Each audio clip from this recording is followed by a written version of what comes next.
Howdy listeners, welcome back to the Transcend Health podcast. You're here with Duncan and Ollie, two of the physios at Transcend Health, and we're joined today by Dr Stuart MacKenzie. He's an orthopaedic surgeon, deals with knees and hips.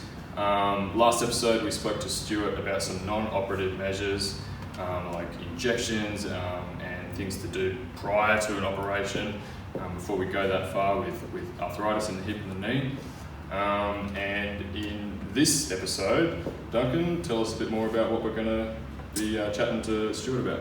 Yeah, so I've known Stuart for a little while, and he does some different things than a lot of other orthopaedic surgeons, at least orthopaedic surgeons in Newcastle. One of those is to do with robots, which sounds kind of, sci-fi, what's going on there, kind of still futuristic. And the other one is something that didn't come onto my radar actually until Stuart and I chatted about a week ago, which was the uni-knee, which basically stands for uni-lateral, being one-sided.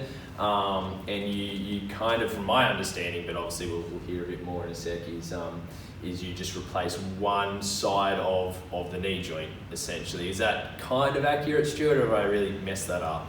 Yeah, that's pretty much spot on the mark, yeah. Yeah. So the surgical treatment for arthritis of the knee is a knee replacement.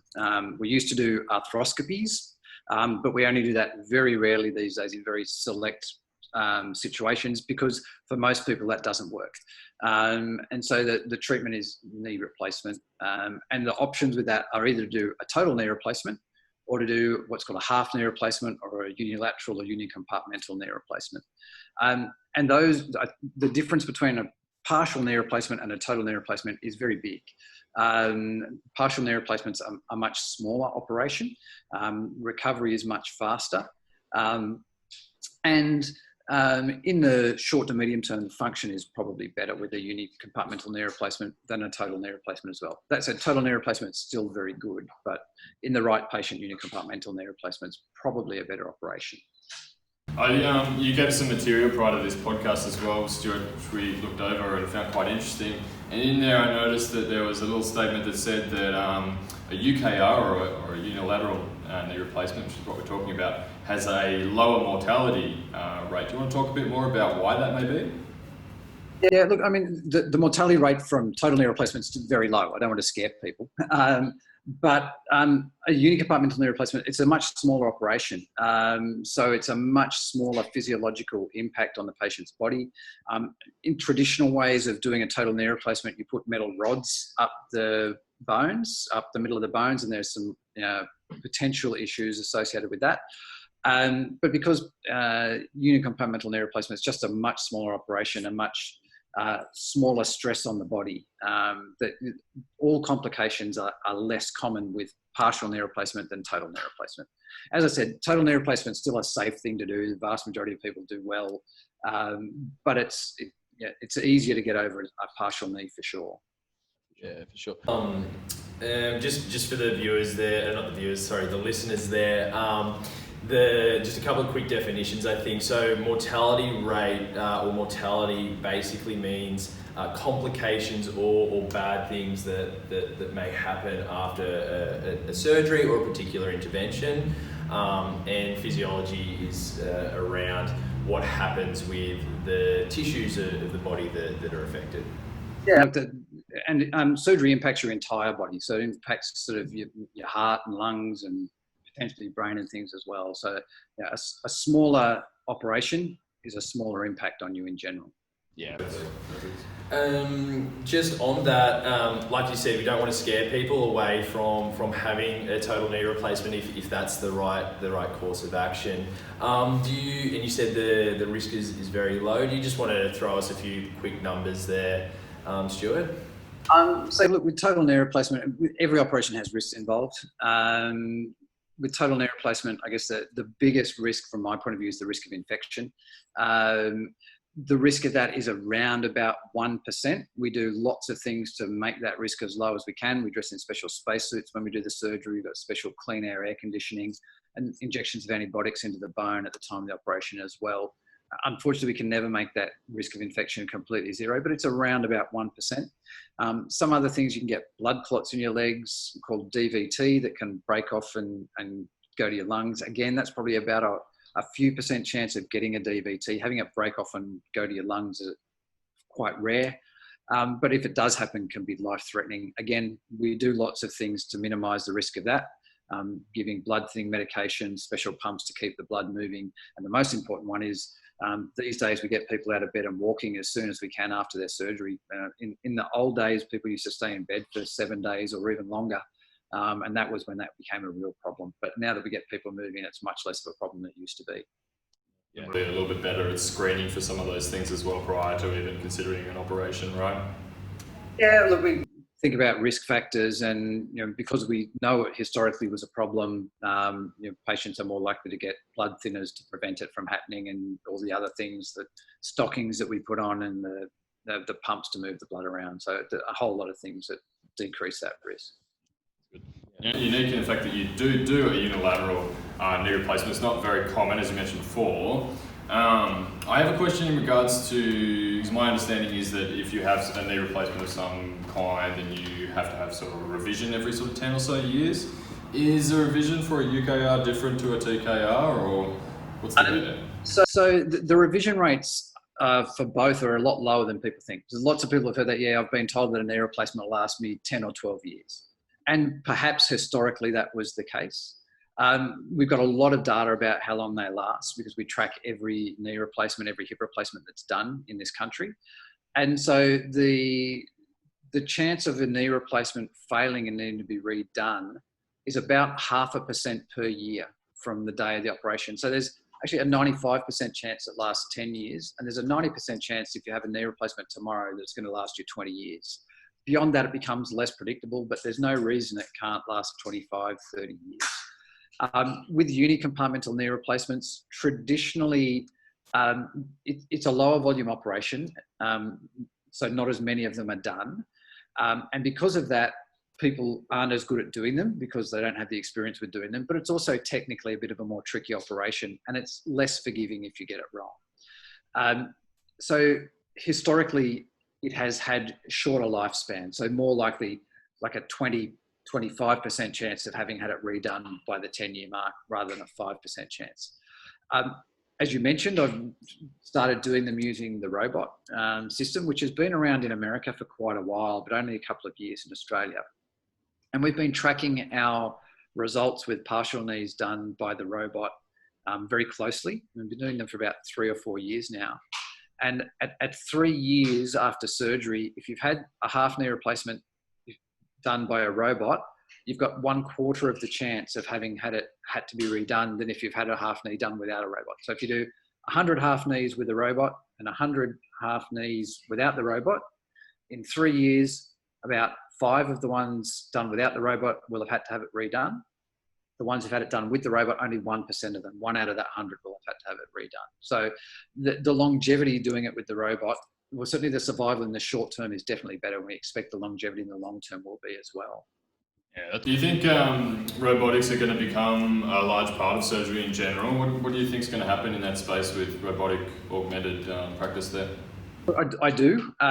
Certainly, it's becoming more and more common in orthopedic surgery. Also, there's a different robot that they use for doing prostate surgery and some abdominal surgery. The robot for orthopedic surgery is becoming much more popular in Australia. There are more and more of them going in.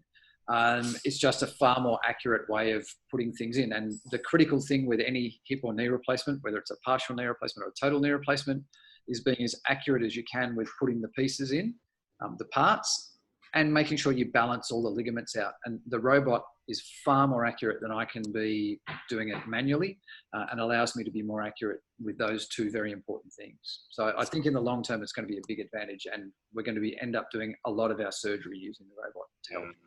Yeah. I was just sorry to cut you off there, Duncan. I've got a couple of questions here. The first one is, obviously there are a few barriers to getting robotic augmented surgeries, up and running and more regular throughout the world. What are some of those barriers and challenges that we need to overcome? There are a couple of things. The big one is cost. You know, the robot, the equipment itself is very expensive. And that said, for robotic surgery doesn't cost the patient any more for a robotic hip or knee replacement than done without a robot. Because that equipment's expensive, at the moment it's only available in the private hospital, not in the public hospital, but hopefully that will change at some stage in the future, but it might be a while. And it's been driven by, there's been really only one company that has a robot. Now the other companies are coming out with them as well. So as there's more competition, I think the price will come down for the hospital to buy the robot, which will mean it'll be more widely available. But it's also because, like any new technology, especially in medicine, we need to prove that it works and that it's better. And so if you're going to invest a huge amount of money in buying a robot, you want to know that the outcomes for the patient are better at the other end. And so, as I mentioned before, with the half knee replacements, we're now getting some data that shows that in fact it is better for the patient to have it done with the robot. Yeah. Did you have anything else? I had one more question. Go for it. It's a simple one, but an important one. Do you find much resistance when you talk to patients about how you're going to do the procedure with the robot? Do some people have, is it a hard thing to sell, or is it an easy thing to sell? And what do you say to people? I tell people, obviously, explain what we're going to do with the robot and how it works, which I won't go into here. Lots of people come along already knowing that I use the robot, and so are keen and enthusiastic about it. I've had one patient and one patient only in nearly 4 years say they prefer not to have it done with the robot. But everyone's really receptive, and people get quite excited about the idea of having it done. Yeah, I think it's really, really cool. And when you back it up with the emerging evidence that complications are less and it's more accurate in the installation, if you want to call it that, of the parts, then I think it makes a whole lot of sense. This is a very, very speculative question about robots, and we probably don't really have an answer, but do you think that one day, or even in the next sort of 10 to 20 years, operations will be done completely via robot, or not so much? I think there's a good chance that will happen eventually at some point. In theory, so the robot helps only with certain parts of the operation, and at the moment, the robot is actually capable of doing those parts of the operation without my input, without me touching it or holding it. It's not allowed to do that, and it doesn't do that. I hold it at all times during the operation. And part of the reason a big part of the reason it doesn't do that is because legislation, both here and in America, says that we're not allowed to have a robot do the surgery without me directly controlling it and touching it. But theoretically, I could program how I wanted the knee replacement to go in, do parts of the operation, get it set up so that the robot bits are ready to go, and then just press a button and let the robot do its bits. You could do that. It's physically capable of doing that. At the moment, we don't do it for all sorts of reasons. And I think it's a bit like self-driving cars. They'll be there eventually, but who knows when. But the self-operating robot, probably, I would guess, 10 to 20 years away. Yeah, gotcha. Kind of interesting, kind of cool. And I think I 100% get why they wouldn't allow it now and that kind of stuff. But I think the big thing there is, and a really important part of patient care, is that your expertise and your knowledge will still be needed at that point, along with GPs and physios and stuff, even if we move to a more automated world, because humans interact with humans and they want that reassurance and someone to explain to them and that kind of stuff, which I think is all about good bedside manner and that kind of stuff, which is cool. All there for sure. It's a long way before the robot's doing the majority of the operating. Cool. Little question, going back to something you said before around the uni knee, where you said often, I believe,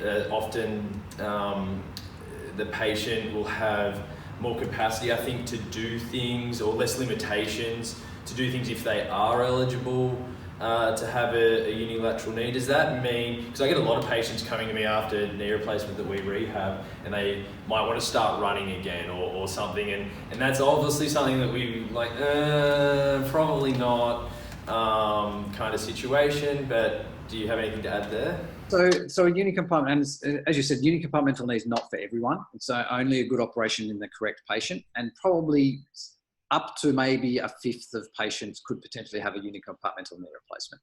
So there's still going to be a significant number of patients who aren't suitable for that operation and need to have a total knee replacement.